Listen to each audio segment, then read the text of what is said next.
वस्सलातु वस्सलामु अला मन ला नबिय बादा अम्मा बाद। आजच्या कार्यक्रमाचे अध्यक्ष महोदय, मान्यवर पाहुणे आणि माझे प्रिय मित्रांनो, अस्सलामु अलैकुम व रहमतुल्लाहि व बरकातुहू। आज मी तुम्हाला त्या धर्माबद्दल बोलण्यासाठी उभा आहे जो केवळ नियमांचा समूह नाही, पूजा किंवा उपासनेपुरता मर्यादित नाही।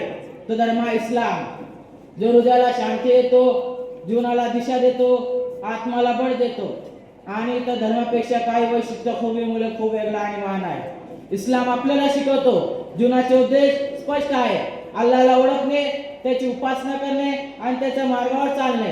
कुराण मध्ये अल्लाह म्हणतो, वमा खलक़तुल जिन्ना वल इंसा इल्ला लियअबुदून, मी जिन आणि मानव फक्त माझी उपासना करतो म्हणून निर्माण केले।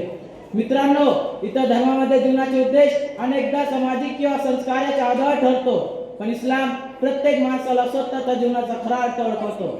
इस्लाम आपल्याला शिकवतो इतरांना माफ करणे, दयाळूपण दाखवणे, प्रेमाने वागणे। कुराण म्हणतो, फाफू वस्सू हत्ता याती अल्लाह बिअमरी, तुम्ही माफ करा, क्षमा करा, अल्लाह न्याय आणेल। प्रेषित मोहम्मद सल्लल्लाहु अलैहि वसल्लम यांनी शिकवले, शत्रूंनाही माफ करणे, अनाथांना प्रेम देणे, महिलांचा आदर करणे ही खरी मानवता आहे। इतर धर्मामध्ये कधी कधी कठोर नियम किंवा कर्माच्या आधार माफी दिली जाते, पण इस्लाम क्षणभरातील पश्चाताप आणि हृदयाच्या शुद्धतेने माफी देतो। मित्रांनो, नमाज फक्त प्रार्थना नाही, ही हृदयाची विश्रांती आहे, आत्माला बळ आहे, मनाची शांती आहे। कुराण म्हणतो, अक़िमिस सलात लिज़िक्री, माझ्या आठवणासाठी नमाज ठेवा। इतर धर्मामध्ये पूजा कधी कधी फक्त संस्कार किंवा समारंभापर्यंत मर्यादित असते, पण इस्लाम नित्यने नमाज माणसाला सतत अल्लाहचे संपर्कात ठेवते। मित्रांनो, कुराण हे मार्गदर्शनाचे एक अद्भुत पुस्तक आहे, जो अंधाऱ्या मनाला प्रकाश देतो।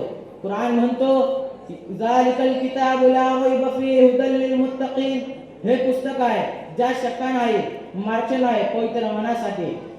इतर धर्मामध्ये धर्मग्रंथ काही काळासाठी मार्गदर्शन करतात, पण कुराण सतत प्रत्येक परिस्थितीत प्रत्येक व्यक्तीला मार्गदर्शन करतो। मित्रांनो, इस्लाम आपल्याला शिकवतो रंग, जाती, भाषा किंवा संपत्ती यावर माणसाची मान्यता ठरत नाही, केवळ हृदयाची पवित्रता आणि अल्लाहची भक्तीच महत्त्वाची आहे।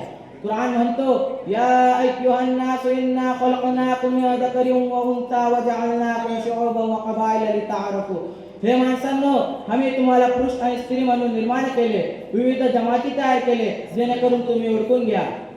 इतर धर्मामध्ये कधी कधी समाजातील वर्ग किंवा जातीच्या आधारावर भेदभाव केले जाते, पण इस्लाम सर्व मानवांना समानता आणि बंधुत्वाची शिकवण देतो। इस्लाम आपल्याला कधी हार मानायला शिकत नाही। कुराण म्हणतो, वलिल्लाहि गैबुस समावाति वल अर्द, सर्व काही अल्लाहच्या हातात आहे। चला मित्रांनो, चला बहिणींनो, इस्लामच्या मार्गावर चालूया, हृदय शुद्ध करूया, आत्माला बळ देऊया आणि आपल्या कर्मांना अल्लाहसाठी समर्पित करूया। मित्रांनो, आपण सर्व मिळून इस्लामच्या मार्गावर चालूया, हृदय शुद्ध करूया, आत्माला बळ देऊया आणि इतर धर्मापेक्षा या मानतेचा अनुभव घेऊया। अल्लाह आपल्याला इस्लामच्या मार्गावर स्थिर ठेवे। आमीन आमीन व आखिर दावाना अल्हम्दुलिल्लाहि रब्बिल आलमीन।